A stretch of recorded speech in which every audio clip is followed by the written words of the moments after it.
السلام عليكم ورحمة الله وبركاته نحمد الله العظيم ونصلي على رسوله الكريم أما بعد கண்ணியமான ஜமாத்தார்களே, பெரியோர்களே, அல்லாஹுவின் கிருபையால் ஃபஜ்ருடைய தொழுகையை தொழுதுவிட்டு குர்ஆனின் விளக்கங்களை தெரிந்து கொள்ள நாமெல்லாம் அமர்ந்திருக்கிறோம். ரப்பு சுப்ஹானஹு வ தஆலா நம்முடைய எல்லா அமல்களையும் பரிபூர்ணமாக ஏற்றுக்கொள்வானாக. ஆமீன். கைர் பரக்கத்துகள் நிறைந்த நாளாக கெட்ட முடிவுகளை விட்டும், முசீபத்துகளை விட்டும், உலகத்தின் ஆபத்துகளை விட்டும், அல்லாஹ்வின் படைப்புகளின் தீங்குகளை விட்டும் பாதுகாப்பு பெற்ற நாளாக அல்லாஹ் இந்த நாளை நமக்கு அமைத்து தருவானாக. ஆமீன். சங்கையானவர்களே, இதஷம்சு குவ்விரத் என்கிற சூரா, இந்த சூறாவில் மொத்தம் 29 வசனங்களை அல்லாஹ் வைத்திருக்கிறார். இந்த சூரா எதற்காக அருளப்பட்டது என்றால், நபிகள் நாயகம் ஸல்லல்லாஹு அலைஹி வஸல்லம் அவர்கள் அல்லாஹ்வுடைய வேதம் என்று இந்த குர்ஆனை பொதுமக்களுக்கு ஓதி காண்பிக்கிற அந்த நேரத்தில் எதிரிகள் எல்லாம் அல்லாஹ்வுடைய ரசூலை பைத்தியக்காரர் என்றார்கள். இது உண்மையிலேயே அல்லாஹ்வின் புறத்திலிருந்து வரக்கூடிய குர்ஆன் அல்ல, மாறாக ஷைத்தானுடைய வார்த்தை. ஆகவே யாரும் இந்த முஹம்மது ஓதக்கூடிய இந்த வார்த்தைகளை கேட்க வேண்டாம் என்றெல்லாம் தெருக்களிலே அந்த மக்கத்து காஃபிர்கள் பிரச்சாரம் செய்த போதுதான் அல்லாஹ் இந்த சூறாவை இறக்கினான். இந்த சூறாவில் அல்லாஹ் சுருக்கமாக என்ன சொல்கிறான் என்றால், முஹம்மது ரசூலுல்லாஹ் பைத்தியம் அல்ல. அடிவானத்திலே அவர் நிச்சயமாக ஜிப்ரைல் அலைஹிஸ்ஸலாம் அவர்களை பார்த்தார். அந்த ஜிப்ரைல் அவர்களின் மூலமாகத்தான் நான் முஹம்மது நபிக்கு குர்ஆனை இறக்குகிறேன். இந்த குர்ஆன் என்பது ஷைத்தானுடைய வார்த்தை அல்ல. நீங்கள் இந்த குர்ஆனை வைத்து நல்ல உபதேசம் பெற்றுக்கொள்ளுங்கள். இதுதான் இந்த சூறாவுடைய சாரம்சம். இப்போ வெறும் 4-5 ஆயத்துகளில் இந்த விஷயங்களை அல்லாஹ் சொல்லி முடித்து விடலாம். ஆனால் 4-5 ஆயத்துகளில் சொல்லி முடிக்க வேண்டிய விஷயத்தை அல்லாஹ் ஒரு 29 வசனங்கள் வரைக்கும் தெளிவாக சொல்கிறான் என்றால், இந்த சூறாவினுடைய ஆரம்பம் கிட்டத்தட்ட ஒரு 17-18 ஆயத்துகள் வரைக்கும் அல்லாஹ்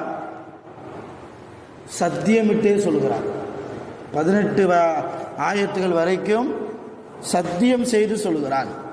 கியாமத் நாள் எப்படி வரும், கியாமத் நாளுடைய அறிகுறி என்ன என்பதை இந்த 18 ஆயத்துகளில் அல்லாஹ் சொல்கிறான். இப்போ கியாமத் நாளை பற்றி அறிமுகம் செய்துவிட்டு சில வஸ்துக்களின் மீது சத்தியமும் செய்துவிட்டு அல்லாஹ் மக்கத்து காஃபிர்கள் சொல்லக்கூடிய விஷயத்திற்கு மறுப்பாக அடுத்த ஆயத்துகளில் அல்லாஹ் சொல்கிறான். என்ன சொல்கிறான்? இதஷம்சு குவ்விரத். குவ்விரத் என்றால் சுருட்டுவது என்று அர்த்தம். ஷம்சு என்றால் சூரியன். இப்ப சூரியன் அதனுடைய பிரகாசமான அதனுடைய வெளிச்சம் மங்களாக்கப்பட்டு சுருட்டப்படுகிற போது, சூரியனை அல்ல நாளை கியாமத்தில் சுருட்டிடுவான், சுருட்டி நரகத்தில் போட்டுருவான். இது சம்பந்தமாக வேற ஒரு ஆயத்து வருது பின்னாடி, இன்ஷா அல்லாஹ் குர்ஆன்லேயே வருது. அங்கே வரும்போது நம்ம பார்ப்போம். இப்போ சூரியனே எத்தனாயிரம் கிலோமீட்டர் நீளம் இருக்குங்கிறாங்க விஞ்ஞானிகள் சூரியனை. இப்போ அவ்வளவு பெரிய சூரியனை அல்லாஹ் சுருட்டி நரகத்துக்குள்ளே போடுறான்னா நரகம் எவ்வளோ பெருசாக இருக்கும் சிந்திக்கணும். அதான் அல்லாஹ் சொல்கிறான், இத ஷம்சு குவ்விரத்.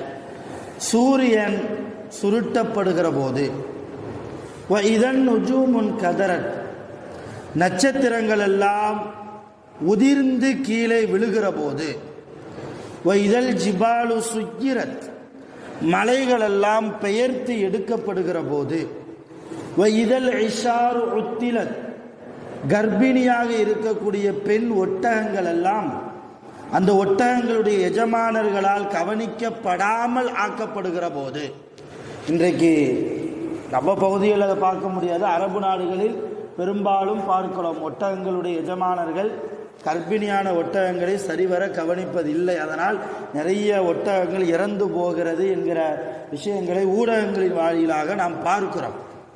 வைதல் இஷார் உத்திலத், அதைத்தான் இங்கே எல்லாம் சொல்கிறார். அடுத்து வைதல் உஹூஷ் உஹுஷிரத், வன விலங்குகள் எல்லாம் ரோட்டுக்கு வருகிற போது.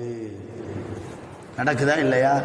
வன விலங்குகள் எல்லாம் ஒன்று திரட்டப்படுகிற போது, ஒன்று திரட்டப்படுகிறது என்றால் அதனுடைய இருப்பிடத்தை விட்டு மனிதர்கள் வாழக்கூடிய இடத்திற்கு வருகிற போது. இப்படி நடந்தால் கியாமத்தினுடைய அறிகுறி. வைதல் பிஹாரு சுஜ்ஜிரத், அடுத்து கடல்கள் கொந்தளிக்கிற போது, கடல்கள் சமுத்திரங்கள் எல்லாம் கொந்தளிக்கிற போது. வைதன் நுஃபூசு ஜுவ்விஜத், ஒவ்வொரு உயிரும் அந்த உயிருக்கு சொந்தமான உடலிலே மறுபடியும் செலுத்தப்படுகிற போது. இது எங்க? கியாமத் நாள்ல. வைதல் மகூதத்து சுயிலத் பிஐயி தம்பின் குத்திலத், பெண் குழந்தைகளை எல்லாம் அறியாமை காலத்தில் பொம்பளை பிள்ளை பிறந்தாலே பீடை, பொம்பளை பிள்ளை பிறந்தால் நமக்கு செலவு தான் என்றெல்லாம் சொல்லி ரசூலுல்லாவுடைய ஆரம்ப காலகட்டத்தில் பெண் குழந்தைகளை உயிரோடு போட்டு புதைச்சாங்க இல்லையா? அது இப்போ இல்லை, ரசூலுல்லா அந்த செயலையே மாற்றிட்டாங்க. தன்னுடைய நல்ல குணத்தால், நல்ல அறிவுரையால் அறியாமை காலத்தில் வாழ்ந்த மக்களை எல்லாம் தெளிவானவர்களாக, சிந்திக்கக்கூடியவர்களாக ரசூலுல்லா மாற்றிவிட்டார்கள். அதான் அல்லாஹ் சொல்றான், வைதல் மவூதத்து சுயிலத், அப்படி இறக்கப்பட்ட ஒவ்வொரு குழந்தைகளிடத்திலும் கேட்கப்படும் பிஐயி தம்பின் குத்திலத், எதற்காக, எந்த பாவத்திற்காக நீங்கள் கொல்லப்பட்டீர்கள். அப்போ அந்த பிள்ளைங்க சொல்லுவாங்க, நாங்கள் பொம்பளை பிள்ளையா பிறந்துட்டோம் என்பதற்காக என்னுடைய அத்தா என்னை போட்டு புதைச்சார், அவ்வளவுதான். அப்போ அந்த பெற்றோரை கூப்பிட்டு தண்டிக்கப்படக்கூடிய நாள் கியாமத்துடைய நாள். இத சுஹுஃபு நுஷிரத், கியாமத்தில் ஏடுகள் எல்லாம், இப்போ நம்ம ஒவ்வொரு மனிதருக்கும் ஒவ்வொரு ஏடு இருக்குது இல்லையா? நன்மையினுடைய ஏடு ஒன்று இருக்குது, தீமையினுடைய ஒரு ஏடு, ரெண்டு ஏடு இருக்குது நமக்கு. அமால் பட்டோலை என்று நாம் அதற்கு சொல்லுவோம். அப்படிப்பட்ட ஏடுகள் எல்லாம் விரிக்கப்படுகிற போது நம்முடைய கண்ணுக்கு முன்னால், இந்த பார் விரிச்சு பாரு, நீ என்னென்ன நல்ல அமல் செஞ்ச, என்னென்ன தீய அமல்கள் எல்லாம் செஞ்சிருக்கிற என்பதையெல்லாம் நம்முடைய கையிலே கொடுத்து விரிக்கப்படுகிற போது. வைத சமா குஷிதத், வானங்களின் திரைகள் அகற்றப்படுகிற போது. இதழ் ஜஹீமு சுஈரத், நரகம் கொழுந்துவிட்டு எரிய வைக்கப்படுகிற போது. இதழ் ஜன்னத்து உஸ்லிஃபத், சுவனம் நல்லோர்களுக்கு பக்கத்தில் இழுத்து கொண்டு வருகிற போது. நல்லோர்கள் அவங்க சொர்க்கத்தை தேடி போக வேண்டிய அவசியம் இல்லை. அல்லாஹ் இதே வசனத்தினுடைய கருப்பொருளை இன்னொரு இடத்துல சொல்றான், வ உஸ்லிஃபத்தில் ஜன்னத்துலில் முத்தகீன கைர பஈத், முத்தகின்களுக்கு பக்கத்திலே நாம் சொர்க்கத்தை கொண்டு வருவோம் என்கிறான் அல்லாஹ். இப்போ முத்தகின்கள் நல்லவர்கள் சோவனத்தை தேடி போக வேண்டியதில்லை, அவங்களை தேடி எது வரும்? சோவனத்தை அல்லாஹ் கொண்டு வருவான். அப்படி கொண்டு வரக்கூடிய அந்த கியாமத் நாளில் அலிமத் நஃப்சும் மா அஹ்லரத், ஒவ்வொரு ஆன்மாவும் அந்த ஆன்மா எதை கொண்டு வந்திருக்கிறது என்பதை அறிந்து கொள்ளும். நன்மையை கொண்டு வந்திருக்குதா அல்லது தீமையை கொண்டு வந்திருக்குதா என்பதை அங்கே அறிந்து கொள்ளும். ஃபலா உக்ஸிமு பில் குன்னஸ், அல்லாஹ் இங்கிருந்து சத்தியமிட்டு சொல்கிறார், நட்சத்திரங்களின் மீது நான் சத்தியமிட்டு சொல்கிறேன். அந்த நட்சத்திரம் எப்படிப்பட்ட நட்சத்திரம்? அல் ஜவாரில் குன்னஸ், அது நடக்கக்கூடியதாக, மறையக்கூடியதாக இருக்கிறது. அப்படிப்பட்ட நட்சத்திரங்கள் மீது சத்தியமாக. வல்லைலி இதா அஸ் அஸ், முன்னேறி வரக்கூடிய ஒவ்வொரு நாளினுடைய இரவின் மீது சத்தியமாக. வஸ்ஸுபுஹி இதா தனஃபஸ், சூரியன் உதயமாகிற போது ஏற்படக்கூடிய அந்த அதிகாலையின் மீது சத்தியமாக. இப்பதான் இவ்வளவு சொன்னதுக்கு பின்னால தான் அல்லாஹ் அடுத்த விஷயத்துக்கு வர்றான். இன்னஹு லகவுலு ரசூலின் கரீம், சங்கையான அல்லாவினிடத்திலிருந்து வந்த அந்த தூதருடைய வார்த்தை என்னுடைய குர்ஆன். ذீ குவத்தின், இந்த சங்கையான அல்லாவின் புறத்திலிருந்து வந்த தூதர் யாரு? ஜிப்ரீல் அலைஹிஸ்ஸலாம். அவங்க தானே குர்ஆனை கொண்டு வந்தாங்க வகி மூலமா. அவங்க யாரு? ذீ குவத்தின், அவர் ரொம்ப பலம் உள்ளவர். இந்ததில் அரிசி மக்கீன், அரிசின் பக்கத்தில் இருக்கக்கூடியவர். முத்தாஇன் தம்ம அமீன், ரொம்ப நேர்மையாளர், நம்பிக்கைக்குரியவர், அல்லாவை வழிபடக்கூடியவர். வமா சாஹிபுக்கும் பி மஜ்னூன், எனவே உங்களுடைய தோழர் பைத்தியக்காரர் அல்ல. நீங்கள் எல்லாம் பைத்தியம் பைத்தியம்னு சொல்றீங்க, அவர் உண்மையிலே பைத்தியம் அல்ல.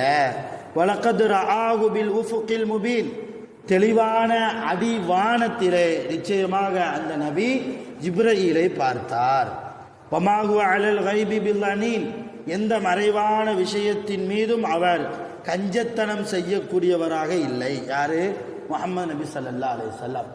எல்லாத்தையும் பட்ட வர்த்தமா கியாமத்தில் என்ன நடக்கும், கபூரில் என்ன நடக்கும், எல்லாத்தையும் ரசூல்லா மறைவான விஷயங்களை எல்லாம் தெளிவாக சொல்றாங்க அல்லாஹ்வுடைய உதவியை கொண்டு. வமா ஹுவ பிகௌலி ஷைத்தானிர் ரஜீம், இந்த குர்ஆன் எல்லாம் ஷைத்தானுடைய வார்த்தைன்னு சொல்றீங்களே, ஆனால் இது உண்மையிலேயே விரட்டி அடிக்கப்பட்ட ஷைத்தானுடைய சொல் அல்ல. எனவே ஃபைன ததுஹபூன், எங்கப்பா போறீங்க? இந்த குர்ஆனை விட்டும் நீங்க எங்கே செல்கிறீர்கள்? இன்ஹுவ இல்லா திக்ருல் லில் ஆலமீன், இந்த குர்ஆன் அகிலத்தார்களுக்கெல்லாம் நல்ல உபதேசமாக இருக்கிறது. நல்ல உபதேசம் தான் குர்ஆன். முஸ்லிம்களுக்கு மட்டும் இல்லை, முஸ்லிம்கள் அல்லாதவர்களுக்கும் நல்ல உலக பொதுமறையாக அருள்மறை அல் குர்ஆன் இருக்கிறது. லிமன் ஷாஅ மின்கும் ஐயஸ்தகீம், யாருக்கு யார் நேரான பாதையில் போக வேண்டும் என்று அக்கறைப்படுகிறார்களோ அவர்களுக்கு.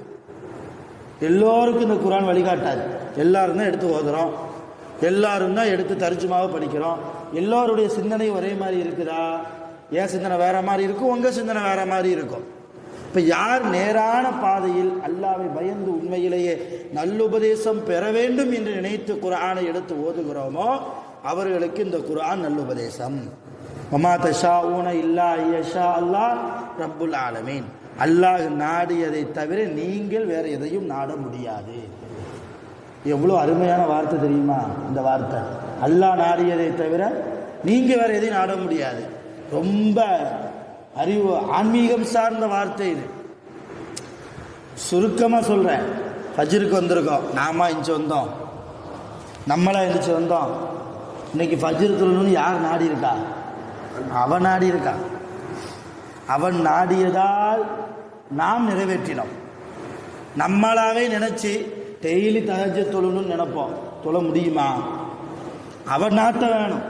அவன் நாட்டம் இல்லாமல் பேச முடியாது, கேட்க முடியாது, பார்க்க முடியாது, வாழ முடியாது. இல்லையா? உயிரோடே வாழ முடியாது, சாப்பிட முடியாது, தொழுக முடியாது, குர்ஆன் ஓத முடியாது, திக்ர் செய்ய முடியாது, துஆ செய்ய முடியாது. அவன் நாடினால் மட்டும்தான் எந்த அடியாரை நாடுகிறானோ அந்த அடியார்களை தன் பக்கம் அல்லாஹ் தன்னுடைய நெருக்கத்தை கொடுப்பார். அல்லாஹ்வினால் நாடாத மக்களுக்கு அந்த பாக்கியம் கிடைக்காது. ஆக அல்லாஹ் நன்மையை நாடக்கூடிய இடத்தில் நம்மை அல்லாஹ் ஆக்க வேண்டும் என்று அதிகமாக துஆ செய்வோம். வல்ல ரஹ்மான் அதற்குண்டான எல்லா நல்ல நசீபையும் நிரப்பமாக நமக்கு தந்து அருள் புரிவானாக. ஆகிரு தஅவானா அல்ஹம்துலில்லாஹி ரப்பில் ஆலமீன். சுப்ஹானல்லாஹி வ பிஹம்திஹி, சுப்ஹானல்லாஹி வ பிஹம்திஹி, அஷ்ஹது அன் லா இலாஹா இல்லா அன்த, அஸ்தக்ஃபிருக வ அத்தூபு இலைக். ஆமீன். சுப்ஹான ரப்பிக ரப்பில் இஸ்ஸத்தி அம்மா யசிஃபூன், வ ஸலாமுன் அலல் முர்ஸலீன், அல்ஹம்துலில்லாஹி ரப்பில் ஆலமீன். ஸல்லல்லாஹு அலா முஹம்மத் ஸல்லல்லாஹு அலைஹி வஸல்லம், ஸல்லல்லாஹு அலா முஹம்மத் ஸல்லல்லாஹு அலைஹி வஸல்லம், ஸல்லல்லாஹு அலா முஹம்மதின் யா ரப்பி ஸல்லி அலைஹி வஸல்லம். அஸ்ஸலாமு அலைக்கும்.